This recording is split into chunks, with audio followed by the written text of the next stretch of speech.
Corona महामारीसोबतच आता bird flu आजाराचा धोका वाढला आहे।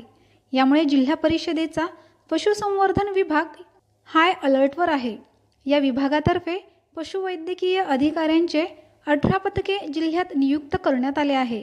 तसेच बर्ड फ्लूमुळे कोंबड्या अथवा आकाशात मुक्त संचार करणाऱ्या पक्ष्यांचा मृत्यू झाल्यास त्या जागेपासून 1 किलोमीटरचा परिसर सील केला जाणार आहे। शिवाय 3 किलोमीटरच्या परिसरात बफर झोन घोषित करून पक्ष्यांच्या वाहतुकीवर निर्बंध घालण्यात येणार आहे। पोल्ट्री व्यावसायिकांनी हातमोजे मास्कचा वापर करून सतर्क राहण्याच्या सूचना दिल्या आहेत, अशी माहिती जिल्हा पशुवर्धन अधिकारी राजेंद्र लंगे यांनी दिली।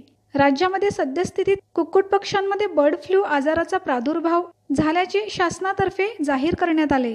राज्यात परभणी, बीड, लातूर, रत्नागिरी, ठाणे जिल्ह्यात बर्ड फ्लूचा प्रादुर्भाव पक्ष्यांवर आढळून आला आहे। शिवाय जवळच्या नाशिक जिल्ह्यातही कावळ्यांचा अचानक मृत्यू झाल्याची नोंद घेण्यात आली आहे। यामुळे जिल्हा प्रशासन हाय अलर्टवर आले आहे। जिल्ह्यात अद्याप बर्ड फ्लूचा शिरकाव झालेला नाही, तरीही बर्ड फ्लू आजाराचा संसर्ग रोखण्यासाठी केंद्र शासन व राज्य शासनाच्या निर्देशानुसार पशुसंवर्धन विभाग, आरोग्य विभाग, पाटबंधारे विभाग, वन विभाग आणि महसूल विभागाची यंत्रणा समन्वय राखून कामाला लागली आहे।